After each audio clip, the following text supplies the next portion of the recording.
¿Qué tan lejos estaría dispuesto a llegar un dictador para mantenerse en el poder? En la República Dominicana, Rafael Leónidas Trujillo no solo gobernó con mano de hierro durante más de 30 años, también creó una red de terror que sembró el miedo en cada rincón del país. Pero ese miedo no lo sembró solo.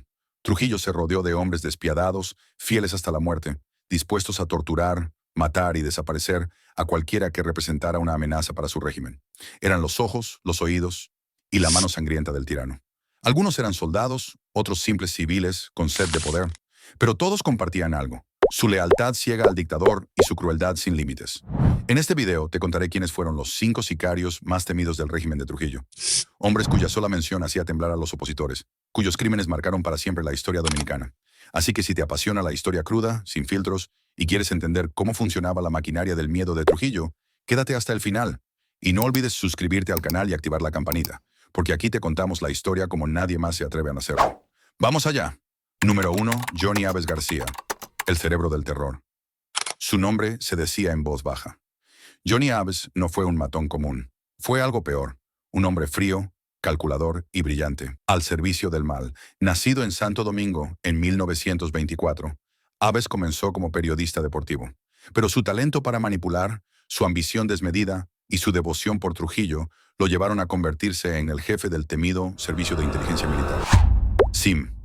Desde ese cargo organizó una de las redes de espionaje más brutales que ha conocido el Caribe. Nadie estaba a salvo.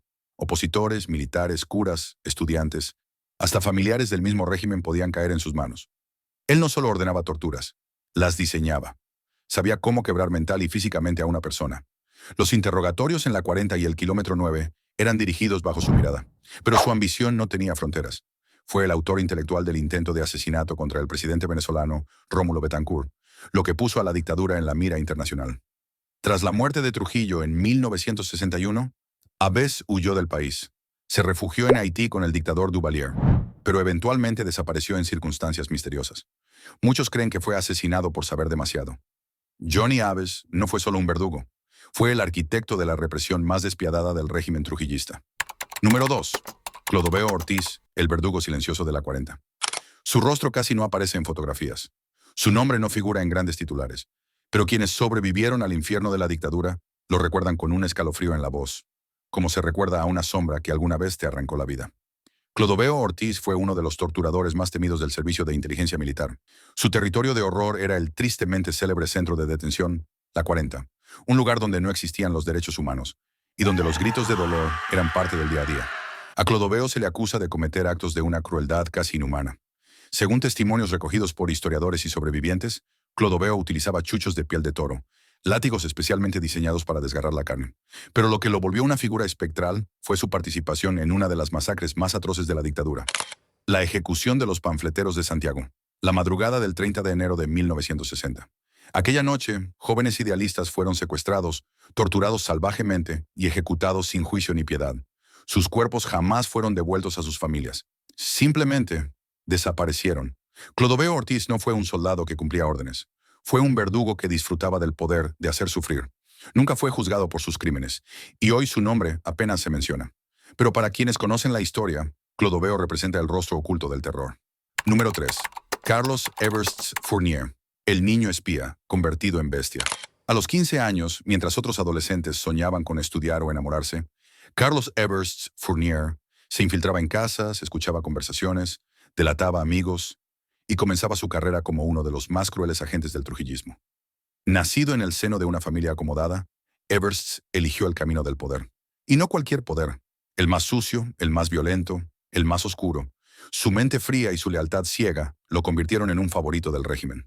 Fue un agente activo del SIM, entrenado para matar sin vacilar, y se le encargaron misiones que ningún otro quería ejecutar, porque implicaban ensuciarse las manos hasta los codos.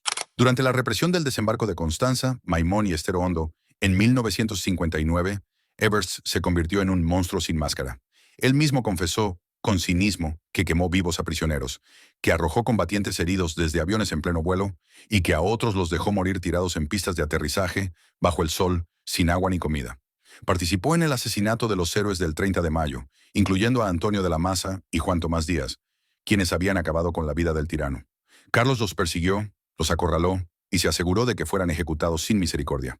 También se le atribuye el intento de asesinato contra el senador Casimiro Castro, entre otros muchos atentados y emboscadas. Más de 58 muertes están ligadas a su nombre, y eso sin contar los desaparecidos. Luego del ajusticiamiento de Trujillo, Evers se exilió. Nunca fue juzgado. Volvió años después a vivir como si nada. Pero la historia no lo olvidó. En 2003 fue asesinado a tiros en su propia casa. Algunos dicen que fue un crimen pasional, otros que fue venganza. Lo cierto es que Carlos Evers Fournier murió como vivió, entre violencia y sombras. Número 4. Roberto Figueroa Carrión, el carnicero de la Hacienda María. En las entrañas del poder trujillista hubo hombres que ejecutaban órdenes y otros que las reinventaban con sadismo. Roberto Figueroa Carrión fue uno de estos últimos.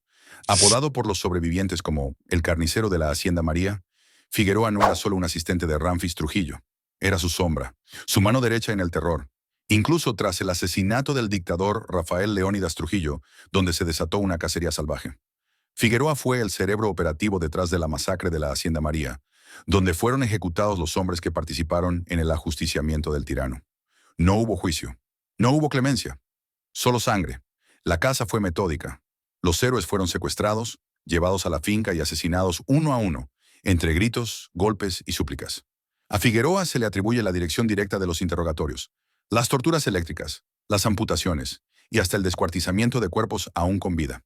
Según testimonios, filmaba las torturas para entretener a Ramfis Trujillo, quien reía mientras observaba a sus enemigos humillados, desnudos, agonizando frente a la cámara. La finca dejó de ser un refugio rural para convertirse en un teatro de horror, donde el aplauso lo daba la muerte. Tras el colapso del régimen, Figueroa fue condenado a 30 años de prisión, pero la justicia dominicana, débil y temerosa, no tuvo la fuerza para hacerle cumplir su pena. Como tantos otros verdugos del trujillismo, Roberto Figueroa Carrión desapareció entre sombras y pactos de silencio. Número 5. Gilberto Sánchez Rubirosa, Pirulo, el torturador que filmaba su crueldad. Detrás de un apodo inocente se escondía uno de los hombres más sádicos de la dictadura. A Gilberto Sánchez Rubirosa lo llamaban Pirulo, pero sus víctimas lo recordarán siempre como el torturador con cámara en mano. Pirulo era un agente del SIM con una mente enferma. No solo aplicaba torturas brutales, las grababa como si fueran trofeos personales. Su obsesión era tan perturbadora que incluso organizaba proyecciones privadas para Ramfis Trujillo, en las que ambos disfrutaban viendo a sus enemigos desfigurados, suplicando por sus vidas. Participó directamente en el secuestro y tortura del general José René Pupo Román, uno de los implicados en el asesinato de Trujillo. A Pupo lo golpearon hasta dejarlo irreconocible. Pirulo no solo participó, dirigió el espectáculo, grabó cada minuto y luego lo presentó como si fuera una película de acción. También formó parte activa de la masacre en la Hacienda María, donde los hombres que salvaron a la patria fueron exterminados como bestias. Para Pirulo, no eran héroes ni enemigos. Eran simples objetos, muñecos de carne para su cruel entretenimiento. Fue condenado a 30 años de prisión, pero, como muchos otros, logró huir junto a Ramfis Trujillo, posiblemente hacia Europa. Nunca regresó. Nunca pagó por los horrores que causó. Su cámara se apagó, pero las cicatrices que dejó en la historia dominicana siguen abiertas. Estas 5 figuras, Johnny Aves García, Clodoveo Ortiz, Carlos Evers Fournier, Roberto Figueroa Carrión, Gilberto Sánchez Rubirosa y los otros verdugos de la dictadura, no son solo nombres en la historia. Son la encarnación del terror, la crueldad y la impunidad que marcaron una época oscura de la República Dominicana. Sus actos no quedaron enterrados en el pasado. Aunque algunos fueron condenados y otros escaparon, sus heridas siguen abiertas en la memoria colectiva de un pueblo que sufrió y resistió. Hoy, cuando vemos las cicatrices sociales, políticas y culturales que dejó aquel régimen, debemos recordar que la historia no olvida a los que hicieron el mal, ni a los que callaron ante él. La justicia tardó, pero la verdad resuena más fuerte que nunca. Y si queremos construir un futuro sin dictaduras ni abusos, debemos tener el valor de mirar a los ojos de ese pasado oscuro y aprender. Porque conocer estos nombres, sus crímenes y sus víctimas es una manera de honrar a quienes lucharon por la libertad y una llamada a la vigilancia eterna contra cualquier sombra que intente volver a cubrir nuestra tierra. Si te gustó este contenido y quieres seguir descubriendo los secretos de nuestra historia, suscríbete ahora y activa la campanita. Aquí no solo contamos lo que pasó, lo hacemos sentir. Déjanos tu like, tu opinión en los comentarios y comparte este video para que más personas conozcan esta parte olvidada de nuestra historia. Nos vemos en el próximo capítulo de nuestra memoria dominicana.